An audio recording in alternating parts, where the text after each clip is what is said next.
Pues muy buenos días, tardes a todos y a todas. Es un placer y un gusto estar aquí con ustedes para celebrar, homenajear al doctor Luis Lara Tapia con personas muy cercanas, muy queridas, que nos van a platicar sobre sus experiencias. Y bueno, pues quiero dar las gracias a... Ay, perdón, ¿eh? No, voy a apagarlo. Este, quiero dar las gracias a la doctora Magda Campillo Labrandero, a todo el personal de la facultad, a la doctora Sofía Rivera, a todos los coordinadores y representantes de las instancias, de las distintas instancias de la facultad que nos acompañan, a todos ustedes. Quisiera mencionar que al final, bueno, vamos a dar la palabra a cada uno de los participantes con algunas preguntas y al final la doctora Magda Campillo Labrandero nos hará el favor de dirigir unas palabras para cerrar el evento y dar los reconocimientos a cada uno. Entonces, bueno, comienzo presentando a la doctora Rosario Valdés Carabeo. Ella es doctora en psicología por la UNAM y fue investigadora de CONACYT. Dirige la ALPAC, Universidad de Ciencias del Comportamiento, donde impulsó una maestría en el Padrón de Excelencia. Ha presidido organismos clave como el CENEIP, el AMEPSO y fundó el Colegio de Psicólogos de Chihuahua y el FIAP. Cuenta con 31 publicaciones. Suma más de 50 años como catedrática promoviendo la formación de investigación en la región. Entonces, le damos la palabra a la doctora y con una primera pregunta sobre cuál fue el impacto de la enseñanza y la cercanía con el doctor Lara Tapia en su desarrollo profesional y en la psicología en México. Bueno. Y lo que quiera contarnos. Lo que les voy a platicar. Bueno, para mí uno de los recuerdos más entrañables de haber sido parte de la primera generación egresada de la facultad es al haber conocido al doctor Luis Lara Tapia y a la doctora María Luisa Morales, que creo que en aquel entonces eran pareja. Tuve el privilegio de vivir una etapa de transformación que marcó el parteaguas de la historia de la psicología mexicana. El tránsito del Colegio de Psicología, adscrito a la Facultad de Filosofía y Letras, hacia la Facultad de Psicología con identidad propia.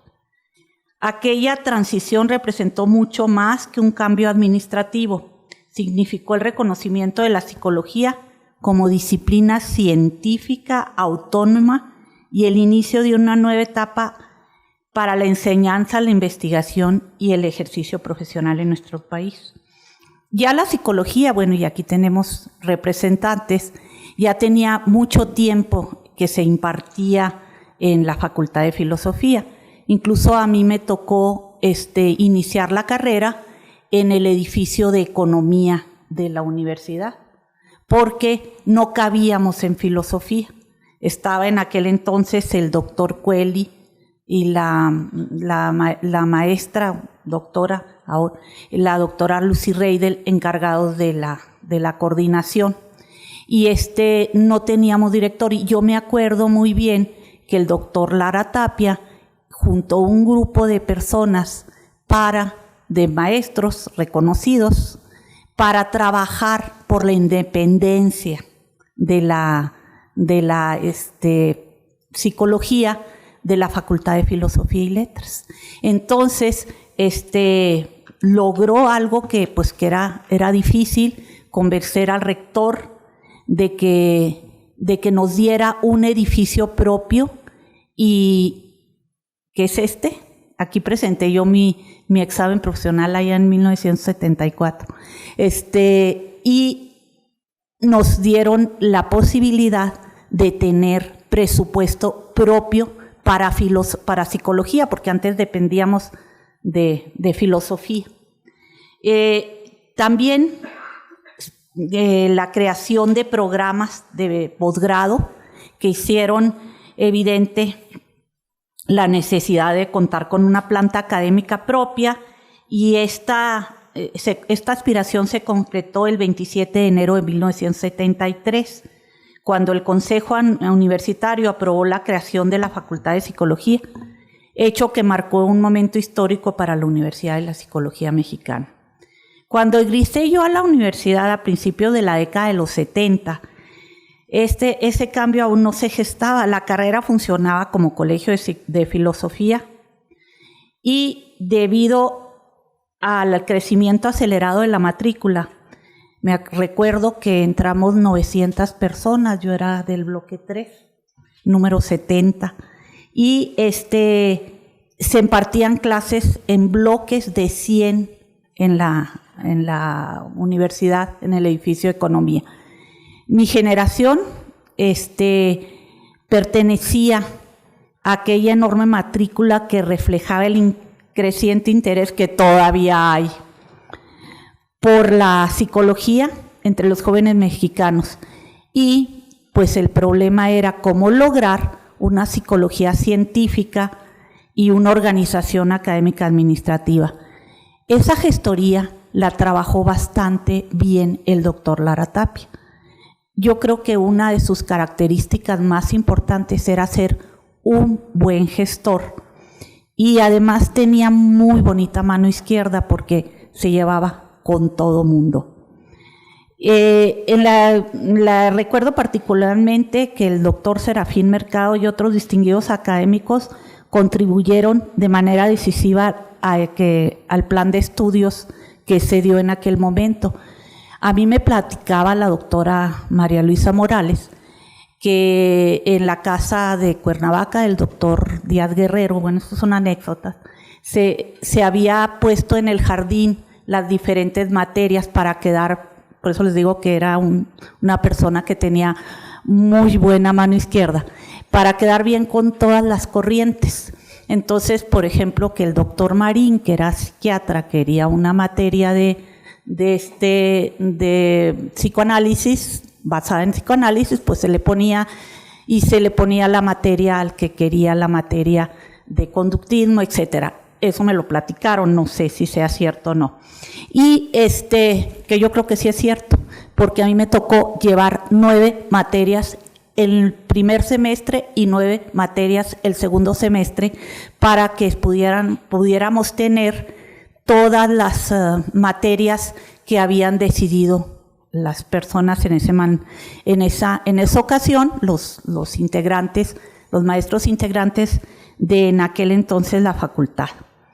En aquellos años existía un intenso debate sobre la orientación que debería seguir los psicólogos, y era el desarrollo de la psicología experimental, análisis de la conducta y corrientes que estaban adquiriendo relevancia en el ámbito internacional. Por lo tanto, era la forma de equilibrar en aquel entonces por parte del doctor Lara Tapia que el plan de estudios tuviera todas las materias. Este proceso del doctor Lara Tapia, la doctora María Luisa Morales, la doctora Lucy Reide, pues hizo que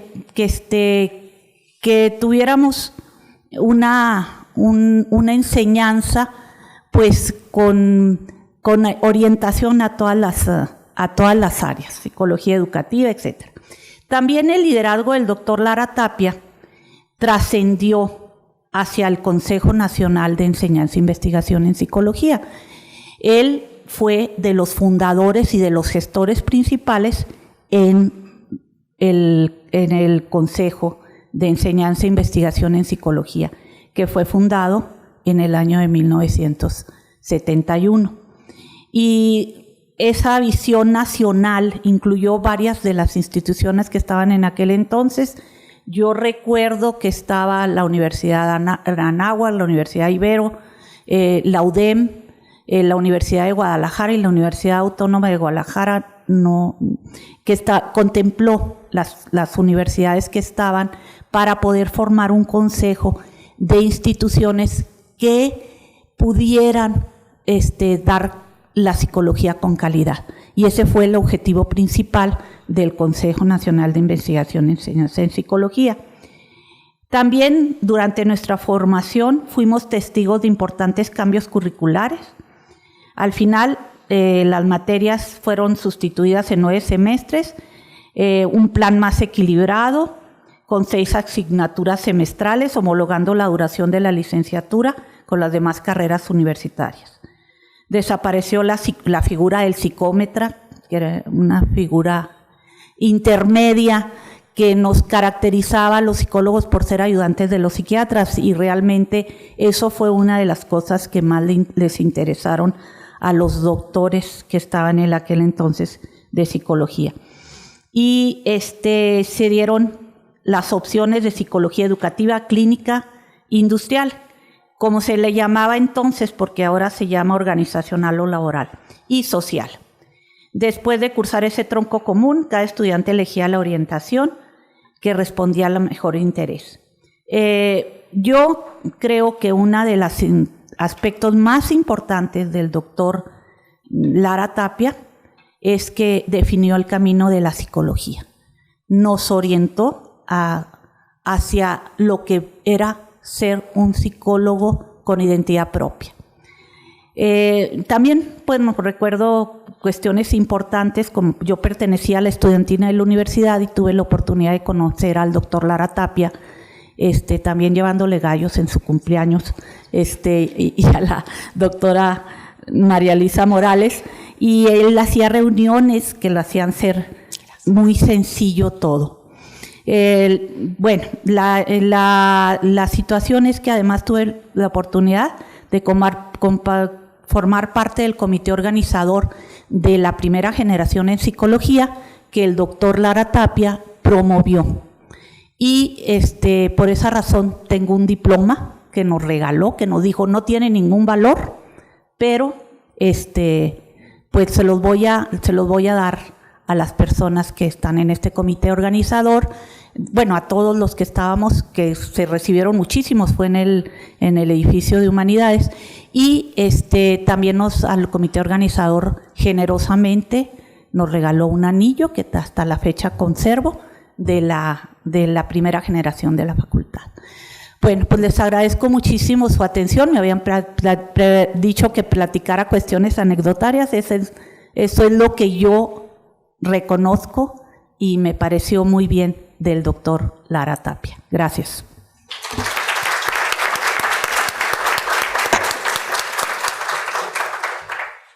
Muchísimas gracias, doctora Rosario. Quería decirles que pensamos esta mesa con 2 partes. Habrá una segunda ronda en donde les pediremos que aborden otros temas y bueno, tenemos unas preguntas para cada uno de los participantes. También, me disculpo, no presenté a todos los quienes estamos en la mesa. La doctora Rosario, que acaba de presentar, estará el doctor Germán Álvarez en línea, el doctor Rolando Díaz Lobin y el doctor Héctor Lara. Entonces, vamos a continuar con la presentación del doctor Germán Álvarez, que no sé si está en línea, pero si no se conecta, la doctora Graciela Mota Botello va a leer la presentación. Voy a leer la semblanza del doctor Germán Álvarez. El doctor Germán Álvarez Díaz de León es licenciado en Psicología y maestro en Psicología General Experimental por la UNAM y doctor en Humanidades con mención honorífica por la Universidad Latinoamericana. Es profesor titular B de tiempo completo definitivo en esta facultad. Ingresó en la universidad en 1972 y se ha dedicado al estudio histórico de la psicología. Tiene varias publicaciones como Hitos y mitos de la psicología mexicana en el Porfiriato.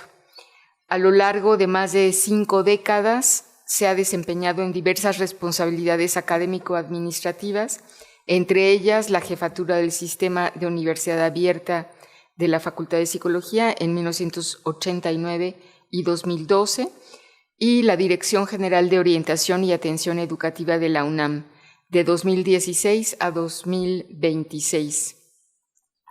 Su trayectoria, sin embargo, también comprende su interés en la memoria viva de la Facultad de Psicología,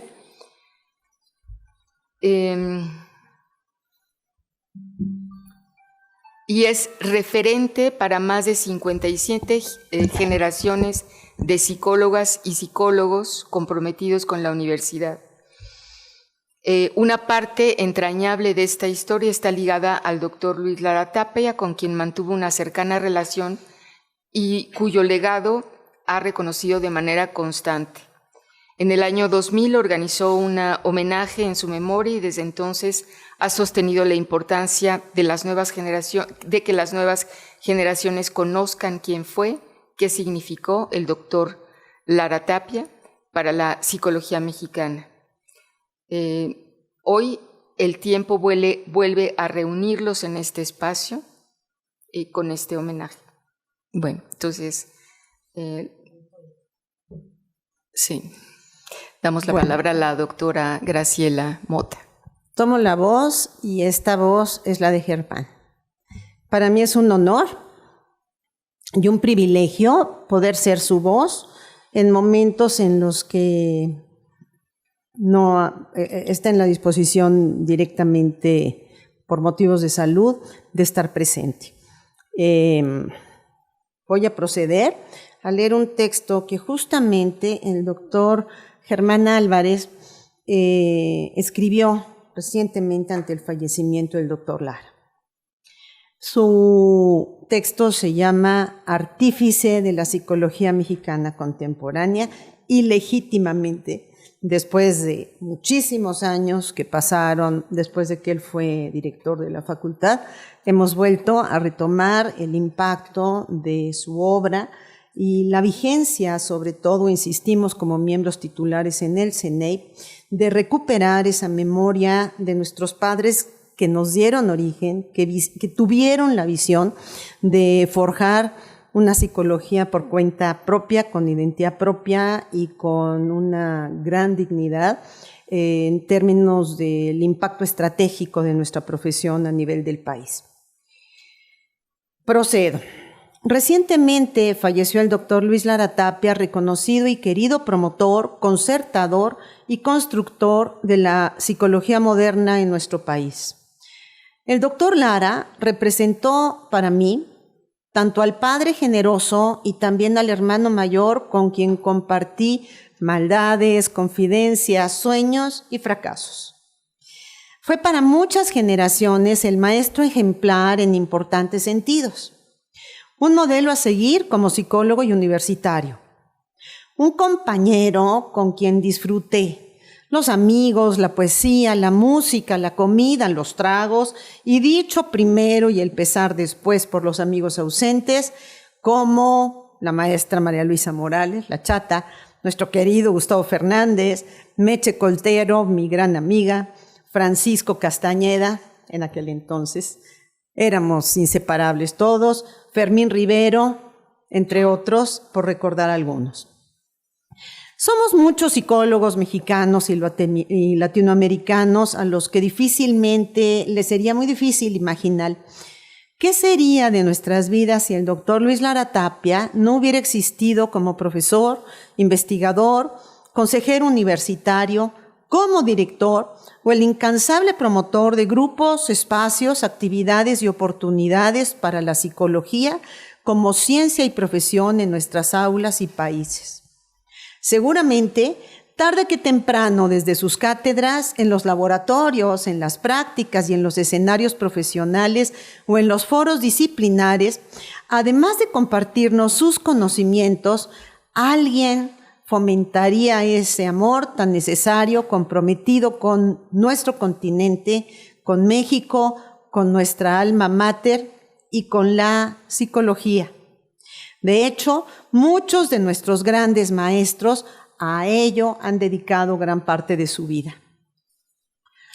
Quizá también algunos de ellos, con una inteligente visión, detectarían para motivar aquellos talentos que destacaban para impulsarlos, promoverlos, proyectarlos y obtener años después una planta de docentes, investigadores y profesionistas que hoy se encuentran por todo México y en varios países del continente.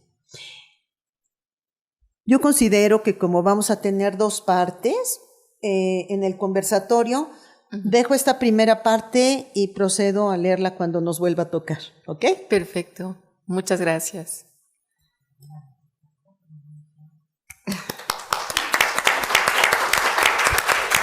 Te lo están diciendo.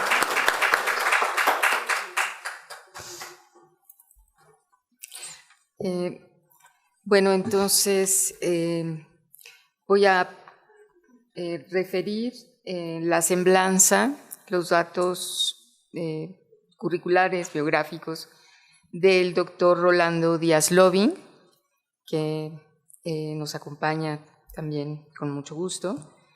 Obtuvo el doctorado en Psicología Social por la Universidad de Texas en 1981. Su trayectoria se ha distinguido por una sólida producción científica, una amplia labor formativa y una destacada participación en instituciones académicas y asociaciones profesionales nacionales e internacionales. Su obra académica se ha centrado en temas como cultura y personalidad, salud, pareja y familia.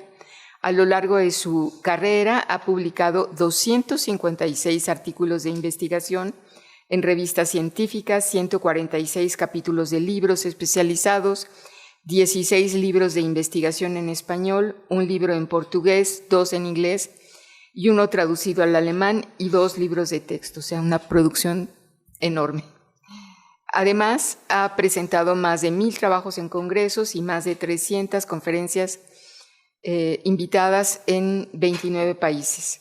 Como formación de nuevas generaciones, ha dirigido numerosas tesis en distintos niveles académicos. 58 tesis de doctorado, 24 tesis de maestría y 36 de licenciatura.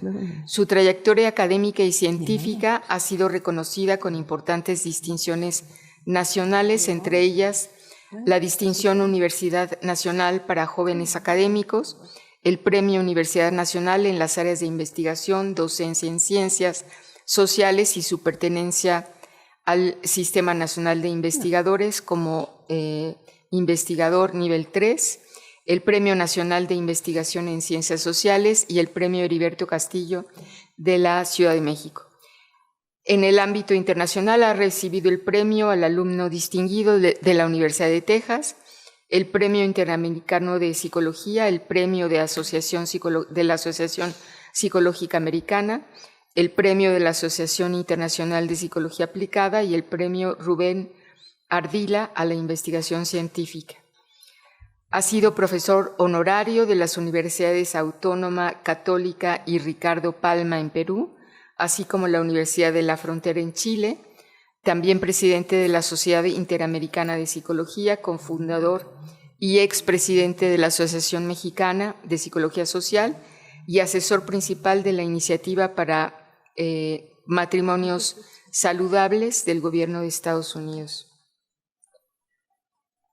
Bueno, asimismo ha sido profesor invitado en universidades de Texas, California, Canadá, Argentina, Puerto Rico, Perú, España y Chile, entre otros. Actualmente es presidente electo de la Asociación Internacional de Psicología Aplicada. Bueno, doctor, como hemos comenzado con esta pregunta más general sobre la experiencia y conocimiento del doctor Lara Tapia, digamos como que en esta parte primera, lo que usted quiera aportar en este sentido. Muchas gracias. Bueno, primero quiero agradecer la muy gentil invitación a compartir con ustedes. La verdad es que mi contacto con el doctor Luis Lara Tapia se dio solamente cuando yo estaba en la primaria y Luis y Héctor Capello pasaban por mí para llevarme a la Prepa 5 a jugar fútbol con ellos. Entonces ese es mi vínculo fundamental con ellos. Parte de lo que me pidieron es que hablara un poquito sobre el aspecto de la psicología transcultural, y para ello quisiera darles primero un contexto de cómo es que la psicología en primera instancia tuvo una orientación más, llamaría yo, bioevolutiva, y poco a poco fue incorporando aspectos socioculturales. Si nosotros nos remontamos a los finales del siglo XIX y principios del XX, pues vemos la creación de una serie de teorías en las cuales la idea fundamental para convertirnos en una psicología científica era pues tener las metodologías que venían de las ciencias naturales. Y en este sentido, la búsqueda era buscar aquellos aspectos que eran universales a todos los organismos. Entonces tenemos, entre otras, la teoría psicodinámica, y como ustedes saben, Freud se escribía con Darwin y pues creó una orientación básicamente biológica en términos de determinismo. De hecho, la teoría del desarrollo psicosexual pues indica que todos los seres humanos pasamos a través de ciertas etapas. Todos tenemos que pasar a través de una etapa genital, después una etapa anal y una etapa, primero la oral, una genital y después una anal. Y no se vale cambiar el ritmo. Yo puedo pasar por la oral y decir, no, pues la anal como que ahorita no estoy listo para eso, la voy a posponer, me voy a buscar la genital y después regreso. Entonces, está determinado de la misma manera. Si nosotros vemos la teoría psicogenética de Piaget, pues se basa básicamente en las observaciones que él hizo sobre sus dos hijos. Lo interesante es que en estudios realizados en Estados Unidos se ha encontrado que los estudiantes universitarios no han alcanzado los niveles de desarrollo cognitivo que tenían los hijos de Piaget a los 10 años. Entonces, pues hay algo que parece universal, pero no necesariamente lo es. Y pues en el trabajo de Wundt y sus seguidores, pues podemos también ver que el proceso de el condicionamiento clásico y el condicionamiento operante, pues va a resultar el mismo en todos los diferentes niveles. Y entonces, lo que podemos decir es que la orientación general de la psicología, para convertirse en ciencia, es darle mucho énfasis a la validez interna. Y eso es que tenemos la certeza, el conocimiento de que lo que estamos observando realmente está ahí. Y como venimos de las ciencias naturales, lo que encontremos en ese grupo y tengamos probabilidades abajo de 0.05, 0.01, pues lo podemos generalizar al resto de los seres humanos. Entonces, la psicología se ha desarrollado con pequeñas muestras, no muy representativas, y se han generalizado al resto del mundo. Entonces hemos tomado excesivas libertades con la parte de la validez externa. Entonces, para ver nada más un poquito cómo esto puede cambiar, veamos lo siguiente. Ustedes probablemente vieron esto en sus libros de sensopercepción. Y la pregunta es, hay dos líneas paralelas ahí, y la pregunta es, ¿cuál está más larga que la otra? ¿Qué es lo que perciben? No lo que saben de lo que leyeron en el texto. ¿Se ven iguales o se ve más larga una? Bueno, pero si ustedes trazan una línea en la parte de arriba y en la parte de abajo, van a ver que son exactamente iguales. Lo interesante de este proceso perceptivo es que no se da de la misma manera en todo el mundo. Solamente se da en aquellas socializaciones, en aquellas culturas en donde existe una arquitectura con ángulos. Si ustedes se van a África y van a platicar con un grupo de personas nómadas y les preguntan cuál está más larga, les van a decir, ¿por qué me preguntas eso? Están exactamente iguales. Entonces parece ser que percibimos el mundo físico de una manera distinta. Y ahora lo que quiero que hagan es que cuando ustedes encuentren tres caras, levanten la mano. Lo primero que deben de notar es que hay diferencias individuales. Unos las levantan rápidamente, otros esperan y otros todavía están buscando. Bueno, esto tiene que ver con algo que estudió Witkin en los años 50 que se llama independencia y dependencia de campo.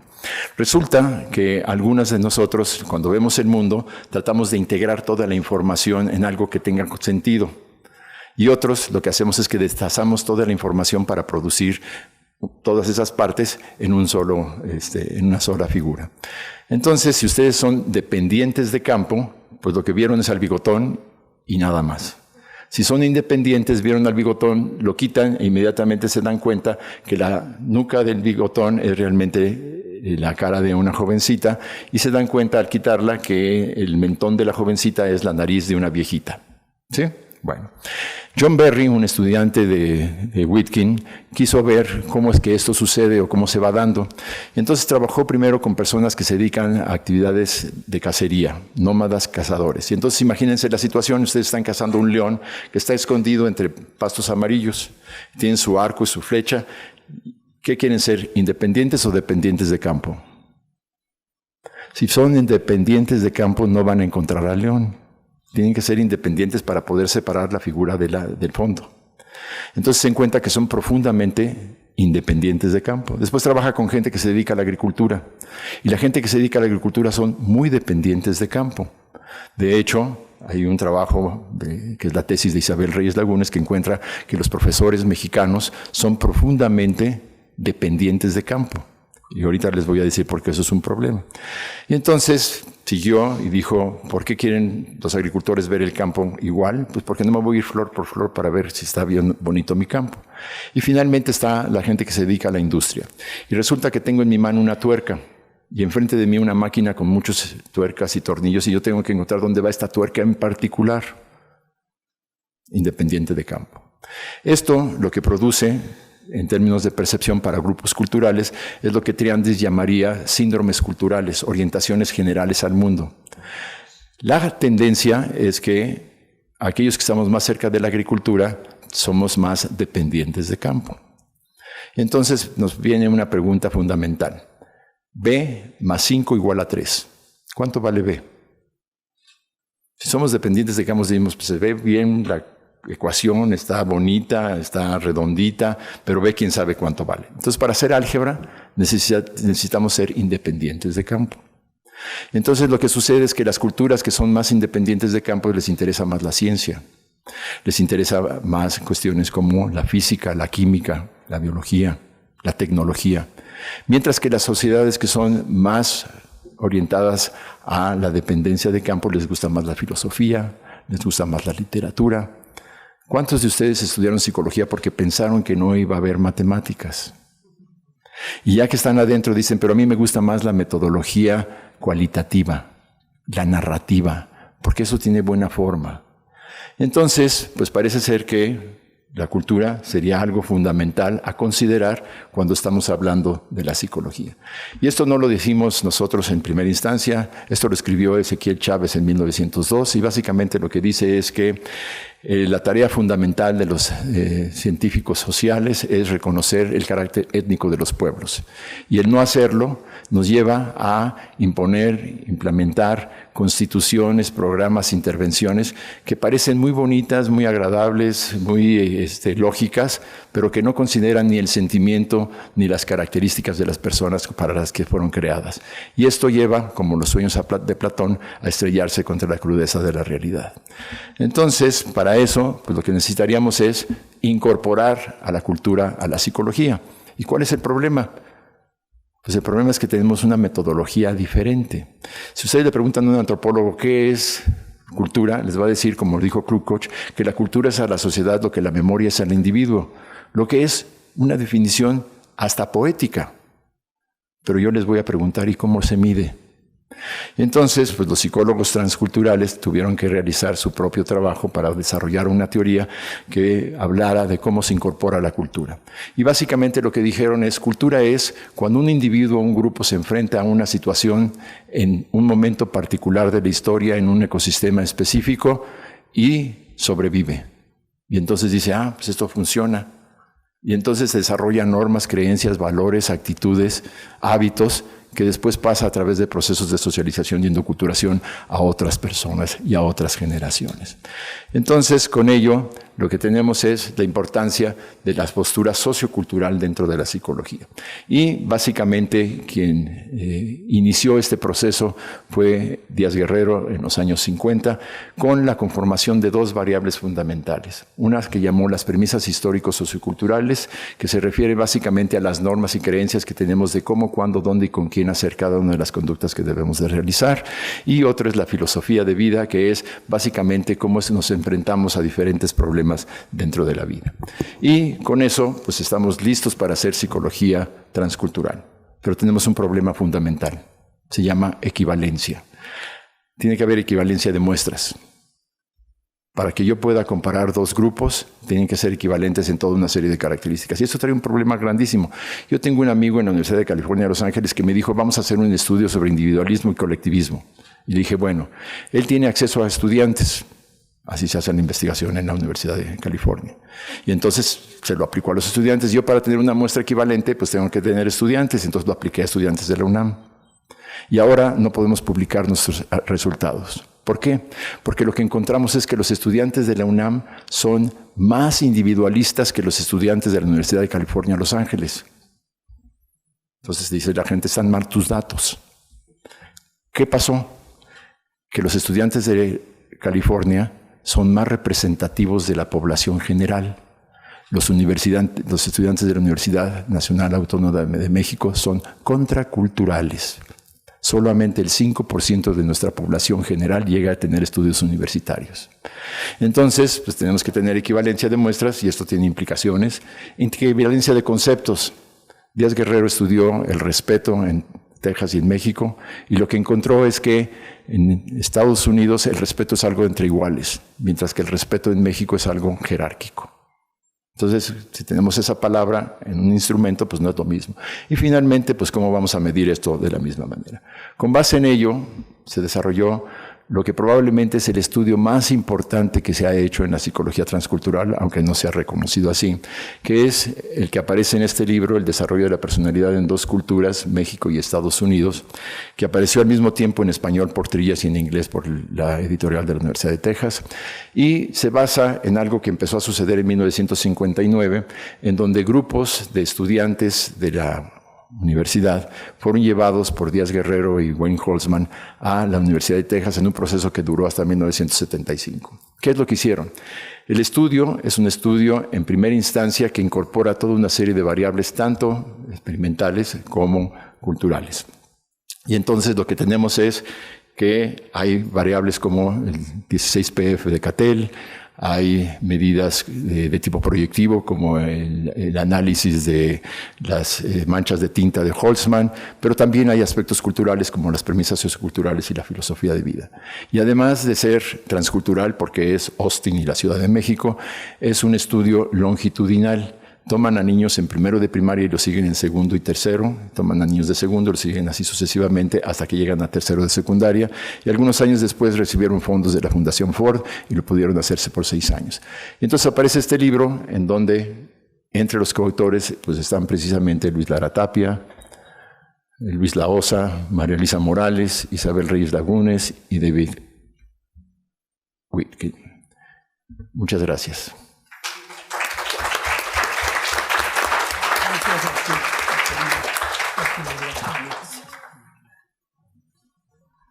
Muchas gracias, doctor Rolando Díaz Loving. Pues como ven, o sea, yo creo que es algo que vamos a seguir platicando en esta mesa, pero la implicación del doctor Lara Tapia en el trabajo que se siguió desarrollando en la facultad y que tiene implicaciones nacionales y transnacionales y como lo vemos en este estudio y en otras contribuciones, pues es enorme, ¿no? Bueno, voy ahora a presentar al doctor Héctor Lara Tapia. Él es de carrera médico cirujano de la Facultad de Medicina de la Universidad Nacional Autónoma de México, posgraduado en Psiquiatría y Neurociencias en el Instituto Nacional de Neurología y Neurocirugía, donde fue coordinador de especialidades psiquiátricas y jefe del servicio de psiquiatría posteriormente. Tiene estudios de posgrado en neuropsicología y afasiología en el Laboratorio de Afecciones Corticales del Instituto de Neurología de Montevideo, Uruguay, y el Instituto de Investigaciones Foniátricas y Audiológicas de la Universidad del Salvador de Buenos Aires, Argentina, y de maestría en Psicología General Experimental en la Facultad de Psicología de la UNAM. Ha cursado 32 cursos, diplomados y diplomados internacionales de su especialidad. Fue profesor fundador de la Facultad de Psicología de la UNAM, laborando durante más de 50 años como profesor titular C en el área de psicofisiología y neurociencias, de psicología general experimental y psicología de la salud en la misma, y en el posgrado de la Facultad de Medicina de la UNAM. Y ha sido profesor invitado en 51 universidades y sociedades médicas y de psicología nacionales y extranjeras. Ha sido coordinador adjunto del Centro de Investigaciones Cerebrales de la Universidad Autónoma del Estado de México y coordinador clínico del Programa Regional de las Naciones Unidas para el Desarrollo para América Latina y el Caribe hasta la fecha. Ha dirigido 80 tesis de licenciatura y de posgrado en psicología y psiquiatría, incluyendo 2 ganadoras de premios nacionales a la mejor tesis de psicología. Ha publicado más de 190 artículos de investigación en revistas especializadas en México y en el extranjero y 350 en memorias de congresos nacionales e internacionales, 6 libros editados como autor y 15 capítulos como colaborador en libros de la especialidad. Aceptado como investigador nacional en el Sistema Nacional de Investigadores, nivel 2, como director técnico del Consejo Nacional para las Adicciones de la Secretaría de Educación de México. Fue ganador del Premio Nacional de Administración Pública en Salud y en 4 ocasiones del Premio Nacional de Investigación del ISSSTE. Bueno, doctor, igual que los ponentes anteriores, le pediríamos como su experiencia personal, con su cercanía con el doctor Lara Tapia. Y hay una pregunta en particular, dice, en su experiencia como académico, ¿cuáles fueron los cambios más significativos que se lograron con la institucionalización de la psicología en México? Por favor. Primero voy a hacer una aclaración. A Luis Lara no lo pueden acusar de nepotismo. Le voy a decir cómo me ayudó a entrar a la facultad. Yo entré en el año de gracia de 1973. Y se acababa de hacer un nuevo programa de la facultad y un maestro muy querido, que fue maestro de la escuela, emérito, don Augusto Fernández Guardiola, era mi maestro del posgrado en el Instituto de Neurología, y me dijo, se acaba de abrir un área de psicofisiología, éntrale, tú estás capacitado. Entonces, como yo tenía un hermano que estaba en el lío, le dije, oye, me dijo esto don Augusto, y me dijo, sí, es cierto, consíguete la Gaceta de la universidad, ahí están todos los requerimientos, si te interesa, puedes presentar el examen.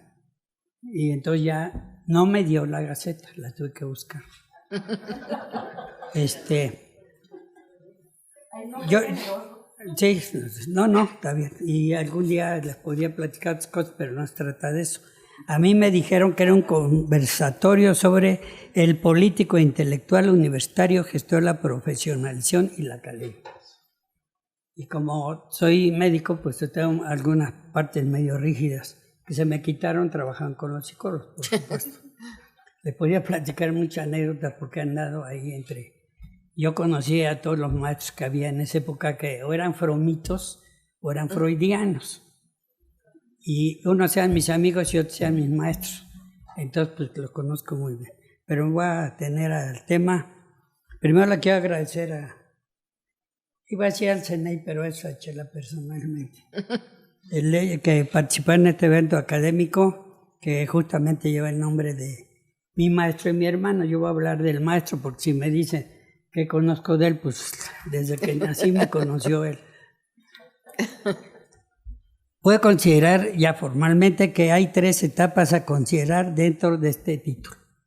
La primera es la que se ha hablado mucho, pero obviamente aquí la verdad son todas las anécdotas que conocemos todos, que fue la formación del programa de estudios con un enfoque científico de la psicología, necesario para salir del enfoque filosófico psicoanalítico, que a final de cuentas es lo mismo que existía en esa época.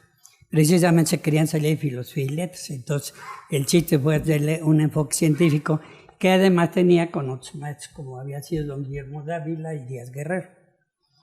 Esta descripción se la voy a ahorrar porque está afortunadamente publicada y cuando se develó la pintura que está ahí, un doctor de la Facultad de Filosofía y Letras, Ariel Mural, escribió una semblanza de todo el programa de la Facultad de Psicología desde 1971 hasta como 17 años después. Quiero decirle que dentro de los cambios descubro que quitando algunas pajas, ese programa es mejor que el que tienen ahorita. Y les puedo decir por qué, además, ¿no?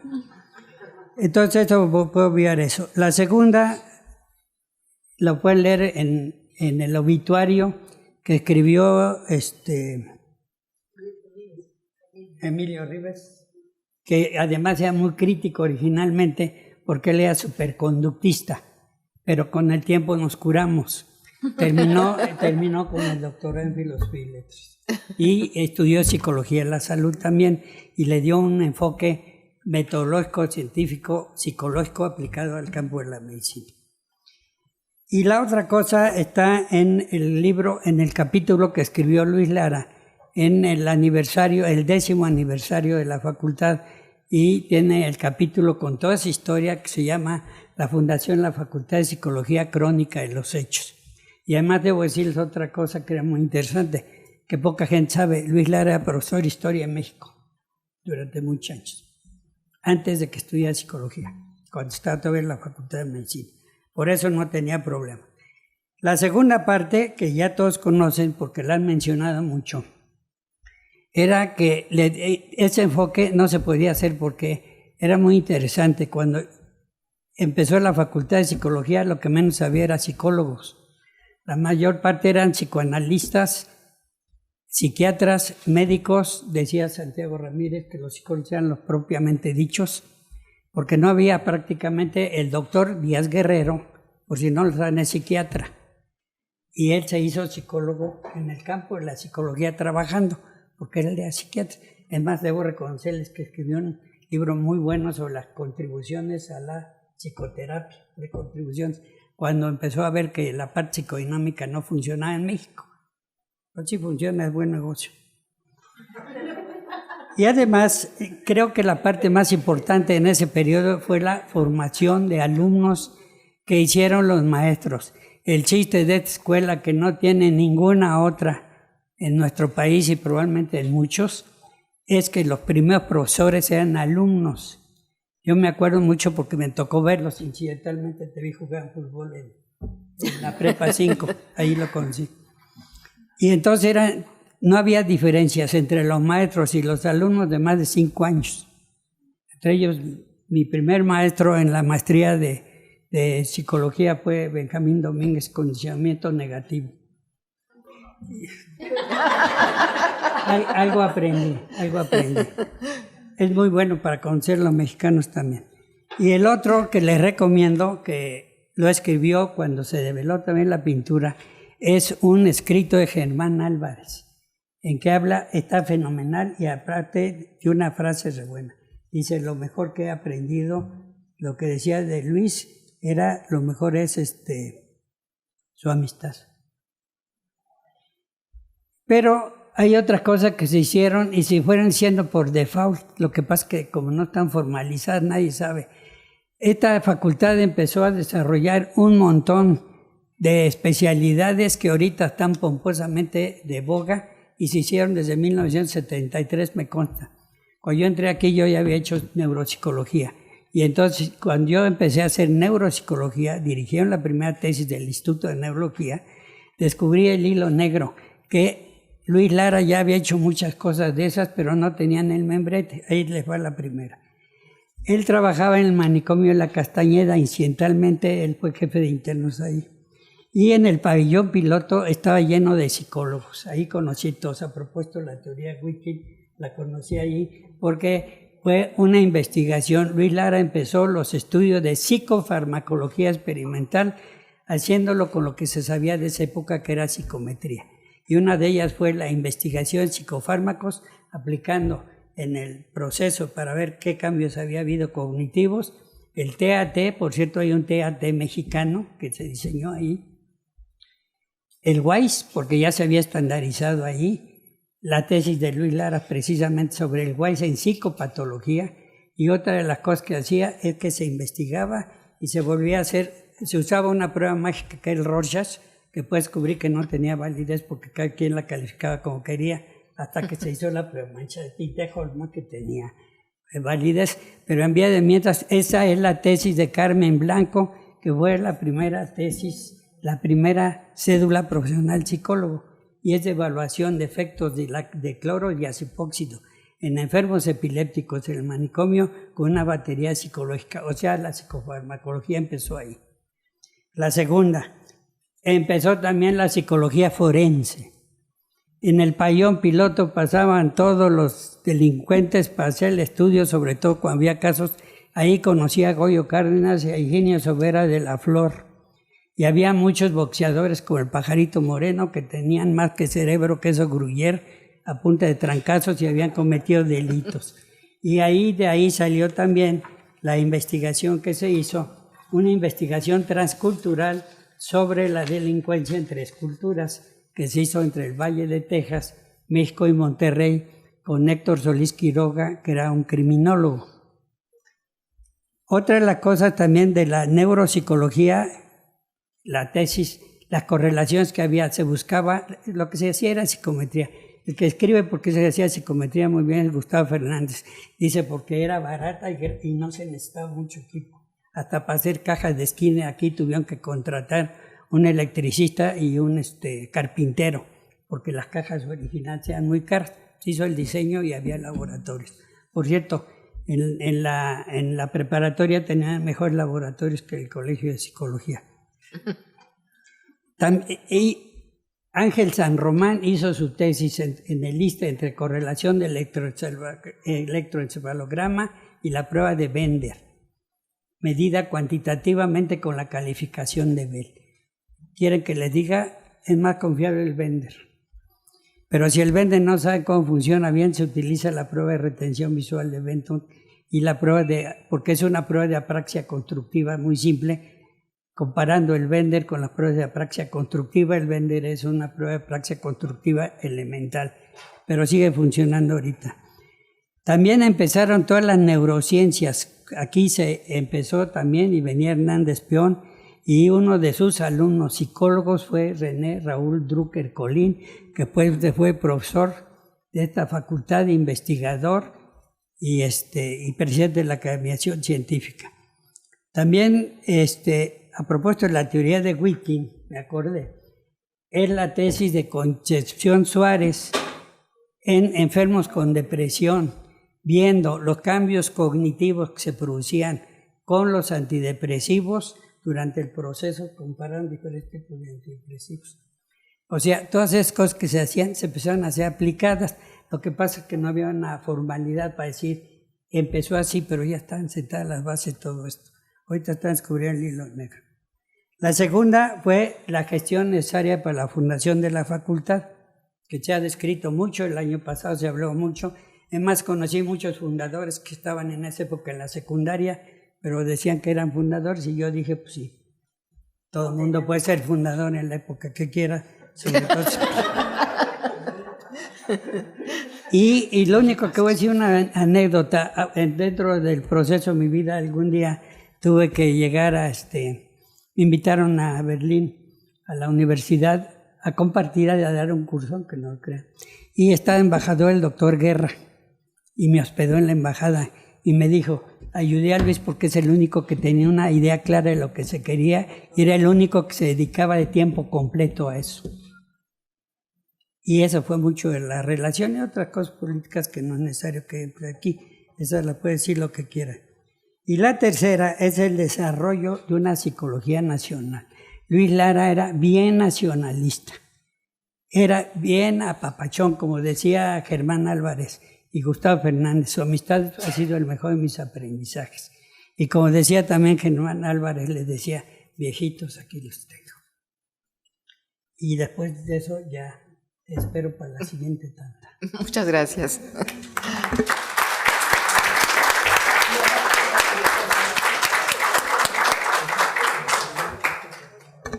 Muchas gracias, doctor Lara Tapia.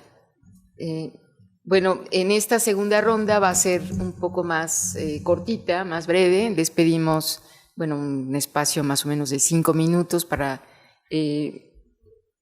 aportarnos, reflexionar sobre algunas preguntas un poco más específicas dirigidas a cada uno.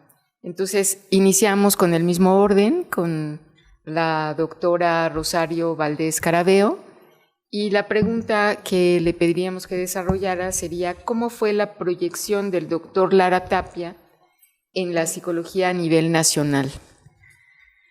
Bueno, ya lo mencioné, el doctor Lara Tapia creó, gestó, junto con otras personas muy importantes, como el doctor Díaz Guerrero, la doctora Graciela Rodríguez, el doctor Juan Lafarga, el Consejo Nacional de Enseñanza e Investigación en Psicología, que es el único organismo que hasta la fecha ha tenido solidez y trascendencia dentro del campo de la psicología en cuanto a la agrupación de instituciones educativas.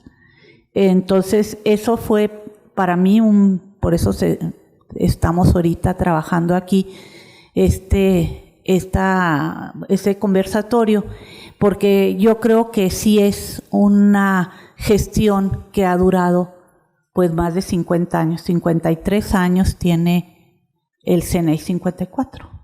Sí, 54 años ha durado el CNEI. Y todo esto porque él pensó, definitivamente tuvo una visión a futuro de que la psicología se centrara en la calidad y en la investigación.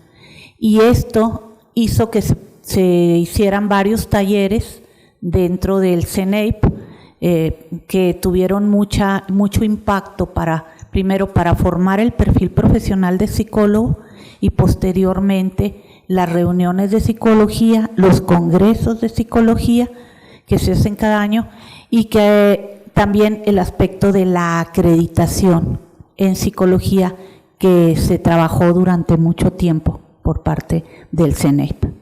Yo creo que eso es uno de los aspectos, y a nivel internacional, que también estuvo participando en algunos congresos. A mí me tocó asistir a un congreso en Venezuela de la Sociedad Interamericana de Psicología, que el doctor, en aquellos entonces, o sea, en 1976, creo fue, o 74, 75, que el doctor promovió a nivel internacional. Yo creo que es lo más importante. Gracias. Muchas gracias, doctora.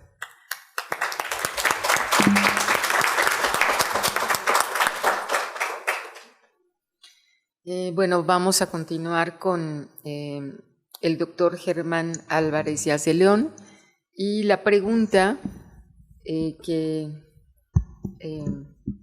abordará la doctora Graciela Mota es: el SUA, como pregunta, implica democratizar sin perder calidad. Con la creación del sistema de universidad abierta, se abrió la psicología a miles.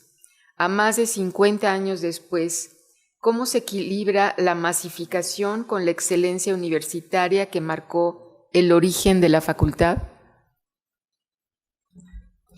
Insisto, voy a retomar la voz del doctor Germán Álvarez. Solo quiero dar un antecedente. El sistema de universidad abierta lo formó el doctor Luis Lara Tapia, y así es como dio origen la Facultad de Psicología. En aquel entonces venían los enormes rezagos y el impacto de lo que había sido el movimiento estudiantil de 1968 en la UNAM. Uno de los gravísimos problemas, y esto lo digo nada más para contextualizar, que había era la innegable necesidad de proyectar a la Universidad Nacional, evidentemente al Instituto Politécnico Nacional, como los dos grandes organismos de educación superior, a lo que vendría considerándose como la universidad de masas. Es importante que, entre otras cosas, hubo varias iniciativas. Una de ellas fue la formación de la Universidad Autónoma Metropolitana, que empezó aquí, en el Consejo Universitario, a la luz del rector entonces, González Casanova. Y ahí directamente fue Villoro, que fue el primer rector, junto con Lara Tapia, que concibieron a la Universidad Autónoma Metropolitana. La segunda iniciativa, que es cuando se formaliza ya oficialmente la facultad y el inicio institucional de la Facultad de Psicología bajo la dirección del doctor Luis Lara Tapia, fue el desarrollo del sistema de universidad abierta, efectivamente para atender la enorme necesidad de masas, ¿no?, que ya en aquel entonces había a nivel de la demanda estudiantil. Con eso de que había una nueva carrera que se llamaba psicología, y yo fui víctima de eso y luego lo voy a decir, pero en ese momento había 700 alumnos en la Facultad de Psicología y hubo una demanda de 2,000. Para que ustedes más o menos vean, o sea, y con esta demanda fue que se dio lugar a la posibilidad de armar un movimiento de rechazados, no me pregunten quién. Pero a partir de aquí veníamos de las privadas, porque pues a nosotros nos hicieron un lado gracias al pase automático. Y bueno, finalmente en este mismo auditorio, ya bajo la dirección del doctor Luis Lara Tapia, se nos hizo un examen específicamente, lo llevó a cabo Gustavo Fernández. Aquí ni les digo cómo nos hablaba, pero independientemente de eso, solo los que pasamos ese examen nos quedamos. Tenemos el enorme gusto, algunos de los que tuvimos que pasar por ese viacrucis, que aquí estamos. Entonces, bueno, voy a proceder a leer el texto del doctor Álvarez, porque esa es la manera de contestar el inicio del SUA, para no descontextualizar. Entre otros, esos alumnos, justamente a lo que se refiere el doctor Lara, es que efectivamente había 5 años de diferencias. Entonces ahí estaba Germán Álvarez, ya en los laboratorios, estaba el doctor Francisco Castañeda, y pues nuestra queridísima Meche, que también murió en París formándose en su doctorado, Meche Colchero. Todos ellos eran parte de esos muy jovencitos alumnos tan destacados que a iniciativa del doctor estaban pues enfrentando una de las grandes problemáticas, y que era la implementación del sistema de las prácticas de experimental que había en la facultad. Procedo a esta última parte de la lectura. ¿Qué tiene de particular el amoroso doctor Lara? Destacaría en primer lugar su calidez y su calidad humana. Su reconocida capacidad de manejo del proceso de comunicación humana, ya que de manera equilibrada supo cuándo, dónde, cómo y de qué hablar, y algo que a veces olvidamos los psicólogos, saber cuándo callar, cuándo escuchar. Es legendaria la manera seductora en que miraba, platicaba, coqueteaba, enamoraba, aconsejaba, no hostigaba. Impartiría sus cátedras, dirigía grupos de trabajo, exponía, debatía o daba consulta. Tenía además una envidiable capacidad y paciencia para saber escuchar a los demás, para reconocer y aceptar las diferencias, pero también para identificar los asuntos y metas que unificaban y que realmente eran importantes. Lo que explica, de cierta manera, el liderazgo visionario que tuvo en la construcción de la psicología latinoamericana en áreas de docencia e investigación. Efectivamente, la Facultad de Psicología era líder a nivel internacional y a nivel regional, y se formaron muchos cuadros latinoamericanos que luego desarrollaron sus carreras aquí, en la facultad. Tuvo la solvencia moral, producto de la congruencia y la integridad cotidiana, con que siempre actuó de manera pública y privada, con sus aciertos y sus errores. Finalmente, no pretendo idealizar a nuestro maestro, más bien, a veces lo pienso como aquellos dioses griegos tan increíbles por ser tan humanos. Reconocemos en él las indeclinables actitudes de amor y respeto por el ser humano y un estilo de vida elegante, amable y solitario. Luis Lara fue un hombre generoso y por ello feliz. La felicidad, se ha dicho, es gratitud por el presente, gozo por el pasado y fe en el futuro. Frase del doctor Lara, me consta. Agradezcámosle entonces al doctor Lara todo por lo que nos compartió. Recordémosle jugueteando con la patilla, siempre hacía esto cuando se ponía nervioso, ¿recuerdan? Y llevando su otra mano en el corazón. Aquí los tengo, viejitos. Así nosotros, aunque fuéramos muy jovencitos, así nos decía, aquí los tengo. Así nosotros lo recordaremos también. Muchas gracias.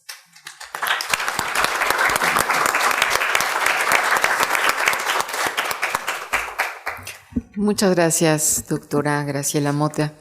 Y bueno, vamos a dar la palabra al doctor Rolando Díaz Loving con una pregunta. La pregunta que le haríamos es, en su experiencia como académico, ¿cuáles fueron los cambios más significativos que se lograron con la institucionalización de la psicología en México?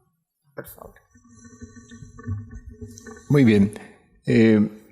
Han escuchado de manera reiterada los términos de enseñanza e investigación. Y de hecho, cuando se creó el Consejo, es de enseñanza e investigación en psicología. Y esto pues trae algunas consecuencias profundas. ¿La enseñanza está basada en la investigación o está basada en la experiencia y en la práctica profesional? En el ámbito internacional nos encontramos actualmente en una situación muy compleja. Las asociaciones internacionales de psicología han pues favorecido fundamentalmente a el norte global, que es donde se realiza la mayor cantidad de la investigación. Sin embargo, la práctica profesional se realiza en el sur global. Entonces, tenemos investigación en Europa, en Estados Unidos, en Canadá, Australia, y esos programas y esos proyectos de alguna manera adaptan a las realidades cotidianas del sur global. Creo que en el proceso histórico ha habido realmente una especie de tropicalización de la psicología que incluye estos aspectos culturales. Si ustedes ven el trabajo de Samuel Ramos en los años 30, pues desde una perspectiva adleriana trata de explicar por qué los mexicanos, al ser interdependientes, tenemos un complejo de inferioridad. Más adelante, cuando Santiago Ramírez escribe las motivaciones desde la perspectiva psicoanalítica, habla de aspectos culturales. Héctor ya había mencionado a los fromianos, pues Fromm en Cuernavaca había recogido un psicoanálisis más con una orientación cultural. E incluso José Coeli, cuando aplica el psicoanálisis, lo hace de grupos, que pues es también una forma de incorporar aspectos culturales. Benjamín, cuando hizo Benjamín Domínguez, y el doctor Benjamín Domínguez, que se nos está quedando dormido, por eso le tengo que hablar, para que ponga atención. Cuando hace su trabajo de fichas en la cárcel, está de alguna manera utilizando bases universales, pero las está aplicando de una manera específica, práctica para la realidad que él encontró. Entonces tenemos aquí una situación muy particular. Nuestra actividad de enseñanza, en esas más de 900 programas que ofrecen psicología en México, está basado en una psicología que fue desarrollada más o menos hace unos 50, 60 años en Estados Unidos. Y traducida a algunos libros de texto y después aplicada por personas que estudiaron la licenciatura, que es una cédula profesional para poder practicar, pero que realmente no están formados en el área de investigación. Entonces, ¿cómo podemos tener nosotros evidencia del trabajo que hacemos? Una de las maravillas que existe en esta universidad es que Guillermo Dávila en 57 haya formado un doctorado en psicología que fue antecedente de la creación de la facultad.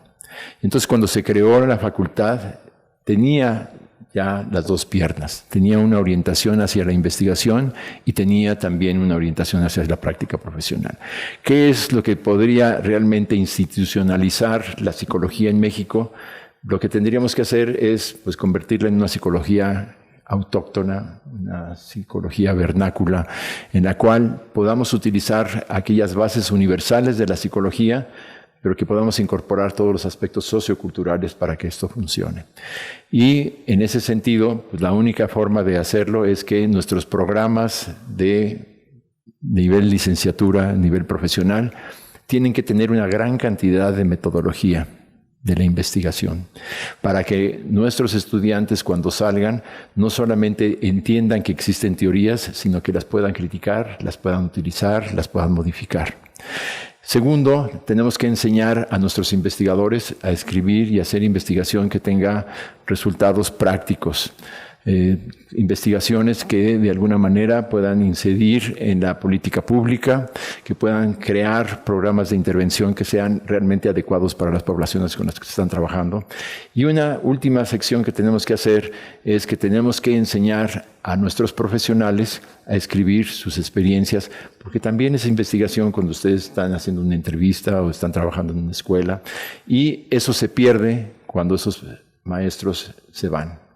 Entonces, si juntamos todo esto, yo creo que podemos crear una psicología hacia el futuro que realmente tenga pues, visos científicos, pero también visos humanos. Muchas gracias.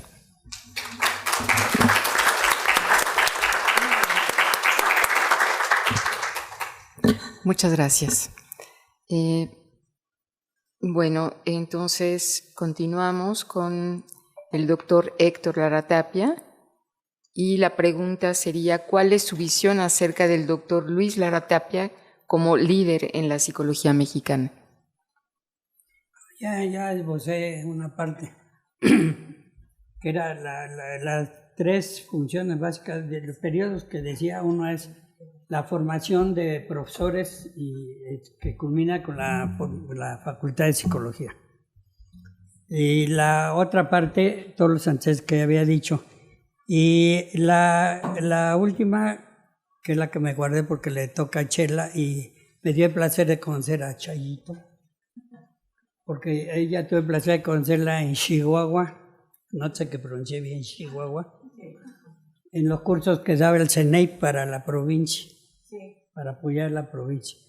Yo creo que la última parte, lo primero fue hacer una carrera formal de psicología científica, en la que se metían todos los que participaban y con su enfoque. Ahí no se discriminó ni si venían de Freud ni de neurología. Bueno, una de las cosas interesantes es que la última es precisamente la difusión a nivel nacional. Y no nomás nacional. Después, acuérdense que se ha mencionado mucho el primer Congreso Latinoamericano de Estudiantes de Psicología Profesional, latinoamericano. Es más, me acuerdo porque pues la ambigué en la rectoría. Y una de las cosas interesantes es que ya había muchos profesores que venían de Latinoamérica y se empezó a difundir.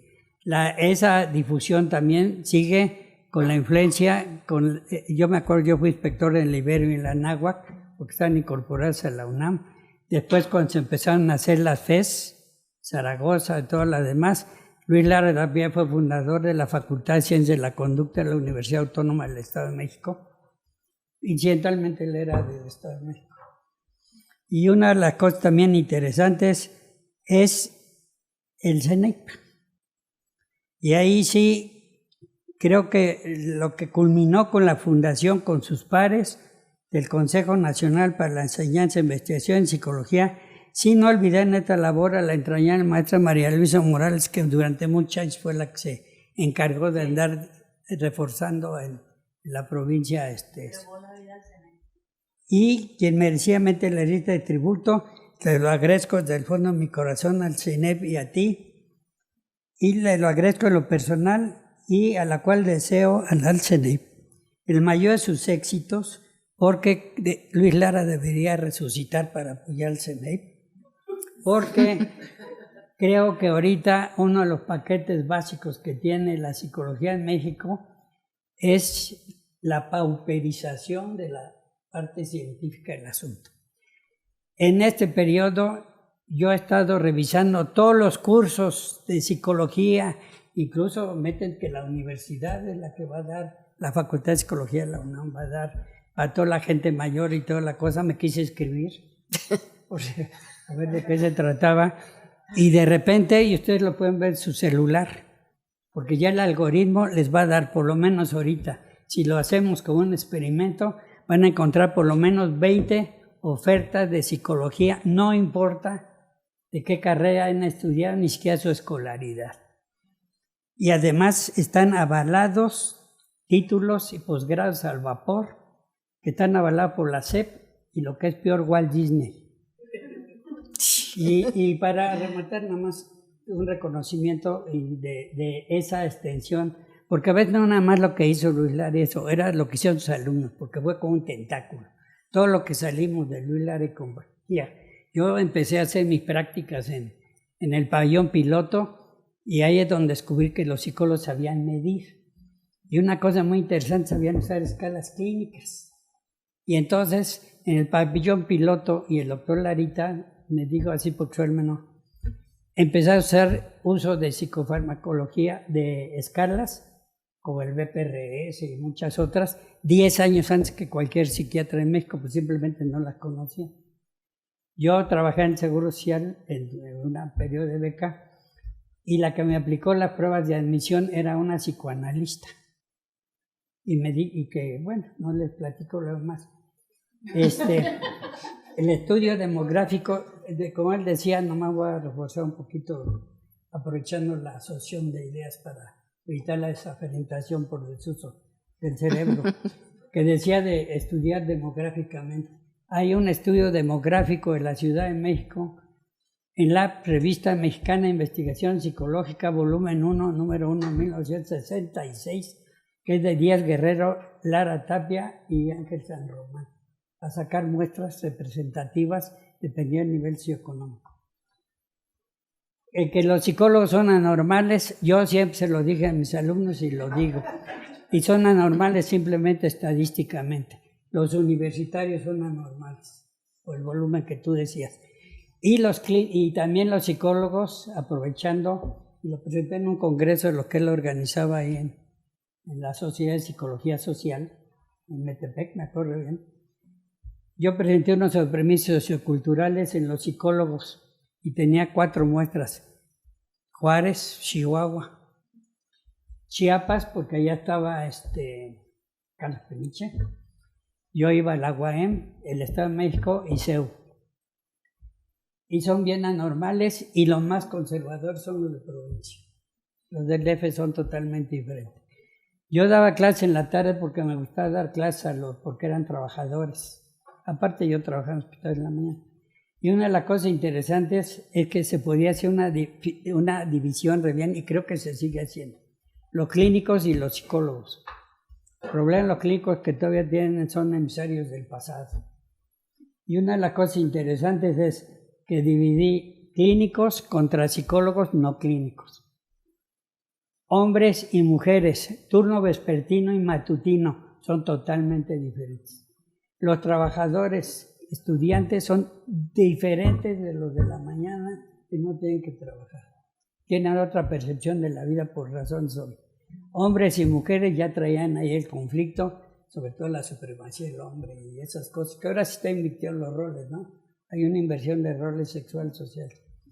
Y también los más conservadores fueron los de Chiapas. ¿Quién sabe por qué? Y los que son muy agringados son los de Chihuahua. Obvio. ¿Quién sabe por qué? Y la otra cosa que le decía, pues de eso de la percepción de los beduinos, yo me acuerdo que había un estudio con Rochas, ¿no? De la percepción también, y el Hollywood, porque los beduinos tienen una idea totalmente diferente y tiene que ver con muchas cosas. Todo eso que estoy diciendo anecdóticamente, que me tocó vivir a mí, lo platico como alumno de Luis Lara, me sobró un minuto.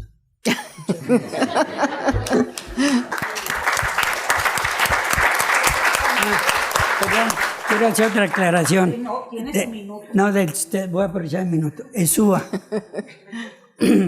Yo también fui profesor de SUA y es más, lo inauguramos antes que oficialmente existiera, porque teníamos alumnos en la cárcel, están en Lecumberri, y les empezaron a mandar los programas y hacer una supervisión allá con Roberto Alvarado, que además es otro que hay que recordar, porque es de los que firmó también los tratados de San Andrés Larrainza. Hay cosas de historia que se pierden y otras cosas que son más sencillas, diría alguien. Como está viendo en la fotografía que está junto a Luis Lara, está el único psicólogo que ha sido atleta y participó en 2 Olimpiadas. ¿Quién? Tampoco no lo he visto. ¿Quién? René Ahumada. No sabía. René Ahumada también fue campeón centroamericano y panamericano. Estuvo en las Olimpiadas de 64. Estuvo en las Olimpiadas de 64. Y él es de los que trabajó en la estandarización del whisky. En la estandarización del whisky con Pilar Ladro y el Alicia Albuquerque, que estaba en la otra foto también. Esas son cosas de la historia. Estos maestros son re jóvenes. Ya podía platicar un montón de... Por ejemplo, ya que estoy viendo a mi maestro Benjamín Domínguez, él me tocó ver sus aventuras ahí con la economía Fitch en el hospital psiquiátrico. Y funcionaba. Y luego quedó también en la cárcel. Nada más que cometió un error. Los hacía trabajar y había problemas porque le estaba quitando los delincuentes. En una cárcel no se puede hacer eso. La cárcel Pues- de Álvaro Obregón, porque yo trabajé con él ahí. No, y también en el manicomio, en el hospital psiquiátrico. Bueno.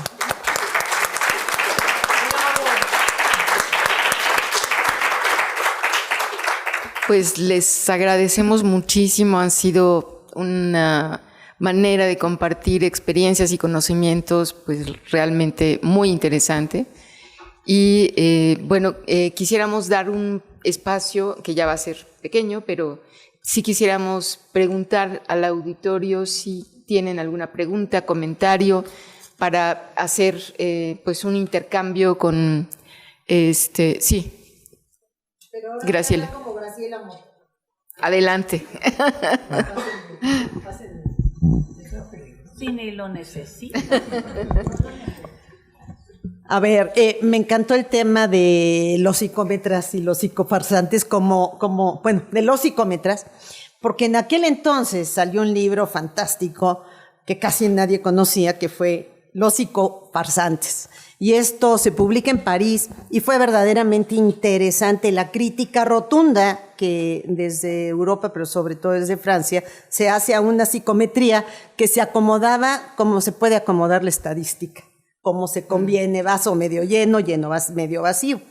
Sin embargo, frente a esto, lo que es importante es cómo esto lo retoma Lara siendo el coordinador exactamente en aquel entonces la Castañeda, pero además la enorme relación que gracias al doctor Díaz Guerrero tiene Luis Lara Tapia coordinando los estudios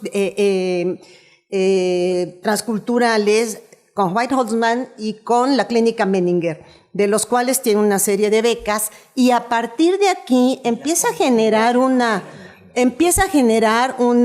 estrategia de promoción extraordinaria para aquellos jóvenes brillantes que los becaron en Estados Unidos, se fueron a estudiar allá y regresaron, de los cuales la mayoría fueron nuestros maestros. Entonces nosotros teníamos desde los menos jóvenes, o sea, todos eran jóvenes en esta facultad, pero esos alumnos muy brillantes que además ya venían desarrollando nuevos cuadros.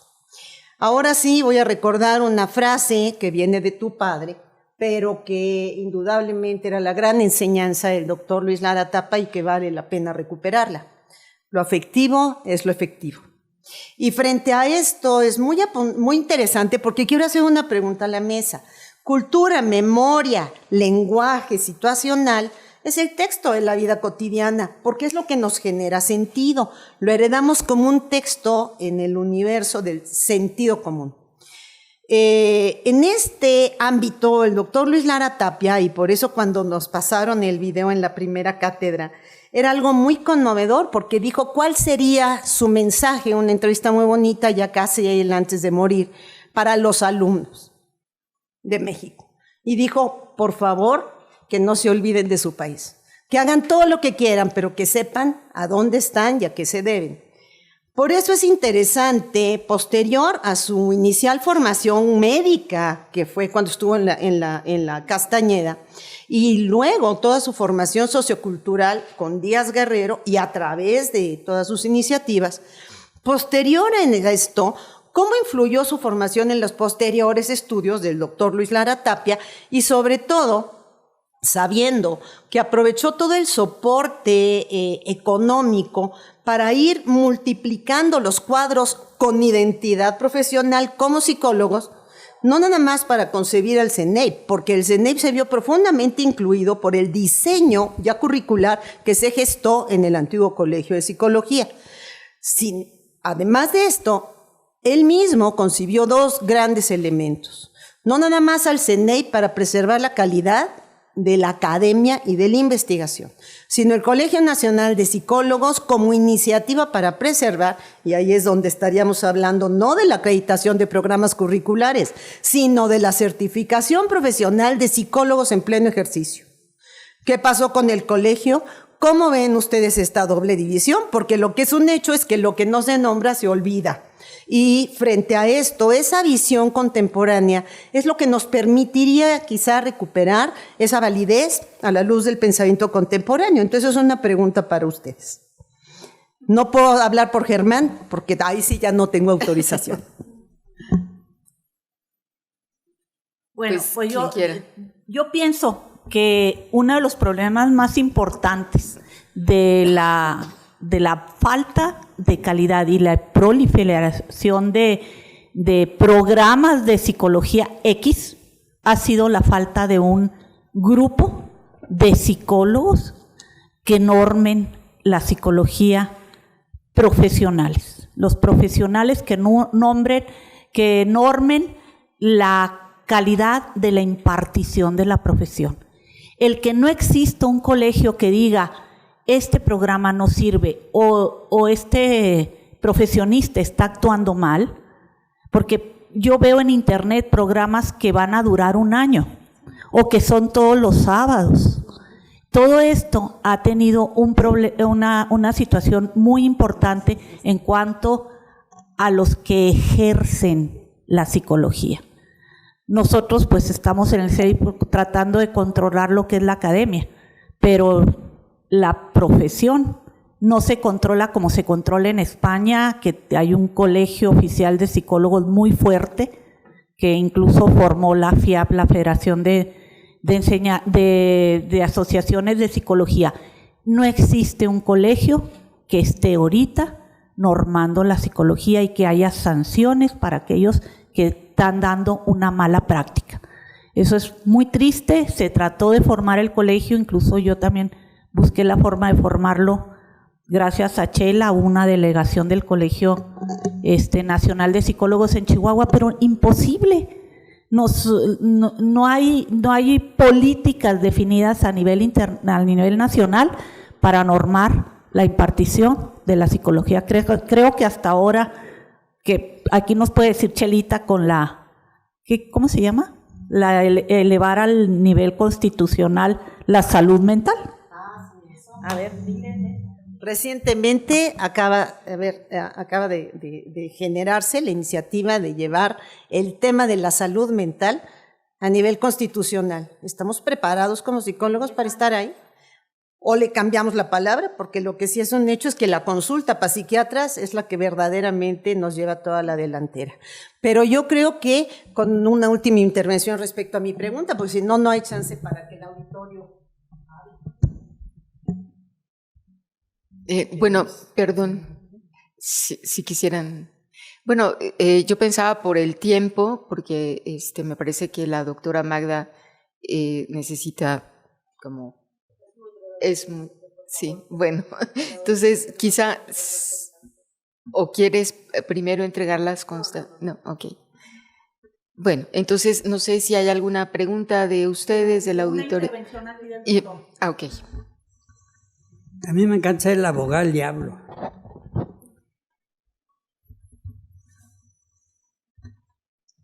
Una de las cosas que ocurrió cuando, voy a presumir mi currículum que es herencia de esto. Yo era director técnico del CONADIC y ganamos el Premio Nacional de Administración Pública en Salud. Me felicitó el director general, una gente increíble que además fue rector universitario de la Universidad de Jalapa, veracruzana, ya muy académico y lo que quiera, y le dije, no sirve para nada. Dije, muchas gracias, pero no sirve para nada. Y me dice, ¿por qué dice eso? Dije, porque estando aquí en el CONADIC, trabajando a nivel nacional y de alianzas internacionales, me acordé de una frase que dijo, Reiserol, programas sin presupuesto es demagogia. Entonces uno puede ser brillantemente y meter todos los programas que uno quiera de enseñanza, y si no hay voluntad política no se va a poder hacer nada. Yo hace rato lo dije, es más, debo decirle que estaba yo escribiendo esto en otra universidad en Estados Unidos conmigo. Y a la hora que hablé del reconocimiento de Walt Disney, le dije, no, me refiero a que aquí dice que hay Universidad Patito. Entonces, pues voy a ponerlo más elegante, ¿de dónde es el Patito? Tiene que ser todavía no existía el del Mundial de Fútbol. Que digo, podía haberlo, pero no es tan famoso como el Pato Donald. Ni la Universidad de Santo Domingo, que ya la conocen también. Yo he visto programas, es más, yo me metí a buscarlos en el campo de las neurociencias, en cambio de psicopatología y todo, y hacemos un ejercicio, una investigación con el experto social, vamos a ver todos los programas que encontramos ahorita en internet, en el celular. ¿Y quién los avala? Hay un chorro de institutos que quién sabe de dónde salieron. Yo solo, desde el punto de vista de mi profesión, solo avalo a dos, el Instituto Mexicano de Psiquiatría y el Instituto Nacional de Neurología, pero hay como 100 de neurociencias y de psicopatología y quién sabe qué todo. Y además, como decía, en la mañana, los fines de semana, cuotas le damos, si se escribe ahorita, ¿quién da el aval? Tiene que haber una voluntad política también para que los consejos y las universidades tengan acceso a la parte formal política del asunto para poder formalizarlo, porque si no, vamos a seguir con eso, va a seguir habiendo muchos cursos, y yo conozco ingenieros que son esquizofrénicos que están haciendo psicoterapia, me consta, ahí en el López Montero. Entonces, si se trata de eso, lo que primero que tendrían que hacer el CNEI es volver a agarrar a las universidades serias, resucitarlo, meterse con la Secretaría de Educación, lo cual ya va a ser un paquete, y después, aunque lo lleven al Congreso y lo hagan el derecho a la salud mental, quisiera saber quién es el que tiene suficiente salud mental para ver ese derecho. Por eso dije, el abogado del diablo siempre es el que más se divierte. Sí. Nada más ya que te di cuenta. Bueno. En 1951, en el Congreso Mundial de Salud Mental, se formó, aquí en México se fundó la Sociedad Interamericana de Psicología. Entonces el historial es largo. No solamente hay que resucitar y establecer un colegio nacional de psicología que pueda certificar el trabajo individual, sino también se necesita poder evaluar los programas, porque alguien puede ser certificado pero está utilizando un programa que realmente no ha sido evaluado para las poblaciones con las que se va a trabajar. Entonces yo creo que esos son dos aspectos fundamentales. Y debemos decir que estábamos al frente en 1951 y nos hemos ido quedando atrás poco a poco.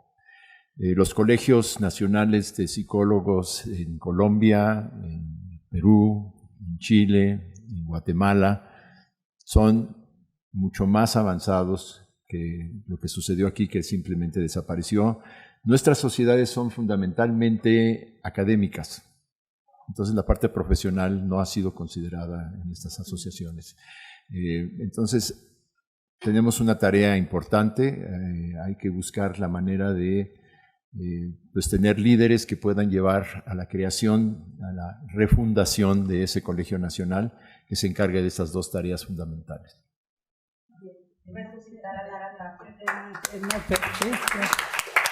Es más, ahorita voy a encargar a alguien porque conozco a una persona que estaba en la Sociedad Mexicana. Yo soy miembro de muchas sociedades, incluyendo la AMEPSO y el SOMEPSO.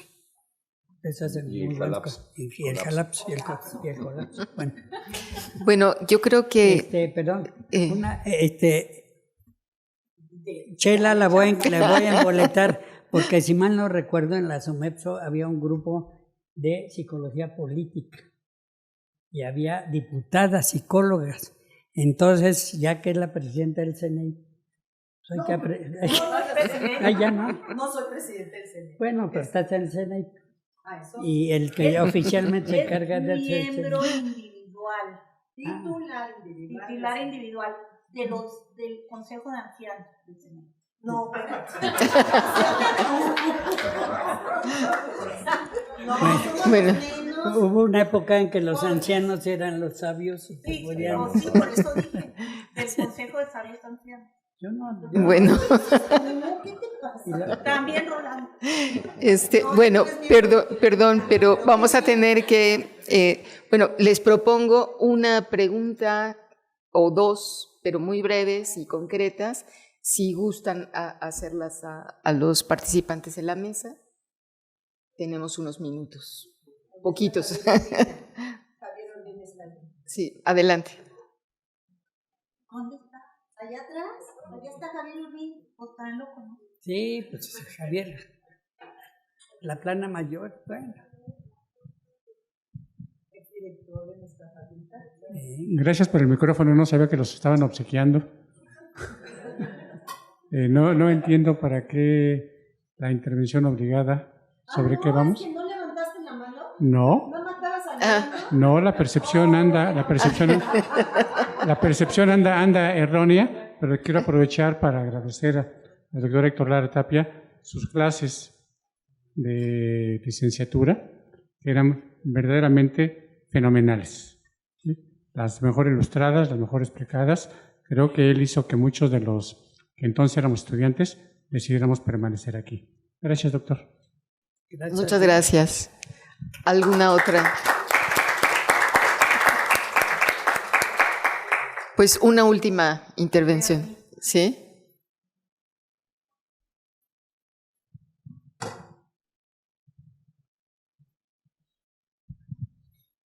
Es breve, es un agradecimiento en nombre de la doctora Verónica Boeta Madera, presidenta del CNEIP, un agradecimiento a la doctora Magda Campillo, directora de la Facultad de Psicología de la UNAM, a todo el equipo que ha sostenido la organización de esta segunda cátedra de excelencia, doctor Luis Lara Tapia, en el tercer conversatorio, y también un agradecimiento a todos quienes están en la mesa, en particular a la doctora Graciela Mota, a la doctora Rosario Valdés, que son integrantes, miembros titulares individuales del CNEIP, que es un grupo promotor de esta cátedra para recuperar la memoria y vigencia de todo el pensamiento de los fundadores en nuestro país.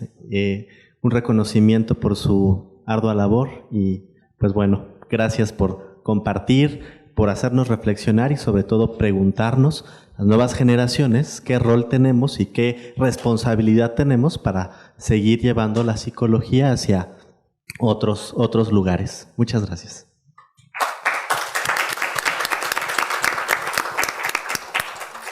Pues damos la palabra a la doctora Magda Campillo Labrandero, directora de la Facultad de Psicología.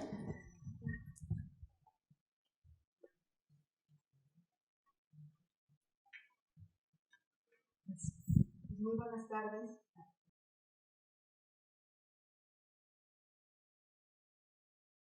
Ok, sí se escucha, ¿verdad? Perfecto.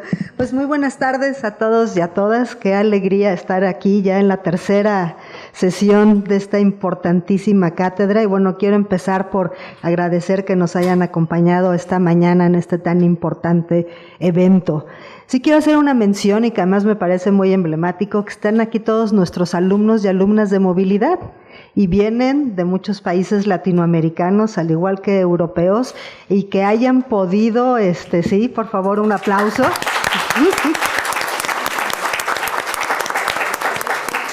Y que hayan podido escuchar esto me parece muy importante y ojalá al final se pueda dar un momento de encuentro y que puedan hablar con algunos de las personas que estuvieron del día de hoy en nuestro panel. También quiero reiterar nuevamente a la doctora Verónica Boeta Madera, pues presidenta del CENEIP, su apoyo por esta iniciativa que, como ya se ha dicho de manera reiterada, pues ha permitido a las nuevas generaciones de psicólogas y psicólogos conocer el gran legado del doctor Luis Lara Tapia.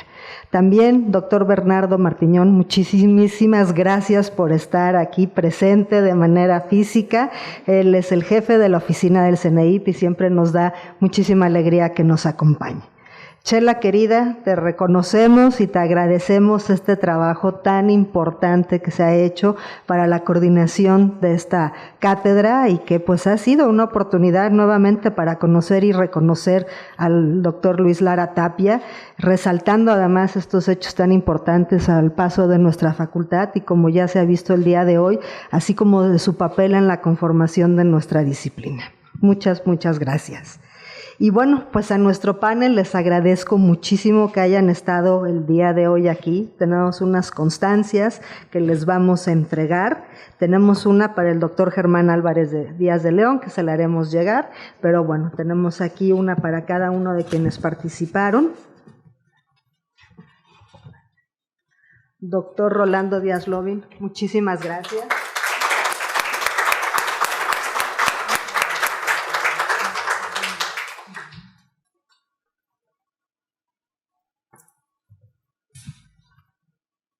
Doctor Héctor Lara Tapia.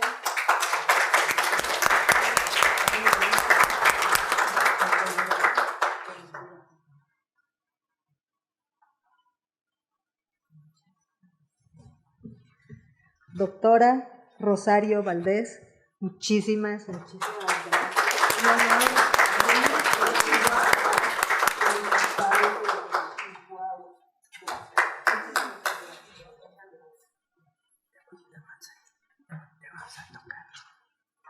Y bueno, muchísimas gracias a quien moderó nuestra mesa, Linda querida. Muchas gracias.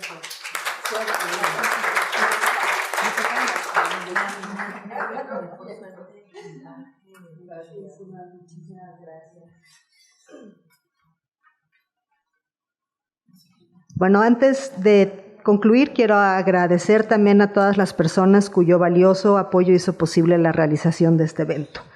Muchísimas gracias y les recordamos que el próximo y último conversatorio será el 9 de septiembre, así como la clausura de la cátedra y la premiación de los ganadores del concurso del ensayo en homenaje a la vida, obra y aportaciones a la psicología del doctor Luis Lara Tapia. Aprovecho también para recordarles que esta convocatoria continúa abierta y que cerrará hasta el viernes 21 de agosto. Así que por favor inviten a sus alumnas, a sus alumnos a que participen. Pueden consultarla en las redes sociales y en la página web de la facultad, así como en las instituciones asociadas al CENEIP. Y ya para terminar, y además aquí que tenemos a todos nuestros alumnos de movilidad y al ser un evento universitario no podemos concluir sin un Goya. Así que les voy a pedir que se pongan todos de pie. Ayer estuvimos practicando el Goya, así que también invito a las y a los alumnos de movilidad a que se sumen y que lo entonemos a todo volumen. Que nos va a reprobar a todos con el Goya, ¿eh? Muy bien, vamos. 1, 2, 3. Goya, Goya, cachún, cachún, ra, ra, cachún, cachún, ra, ra. Goya, Universidad. Muchas gracias a todos y a todas. voluntario. ¿Por qué hace uno esto?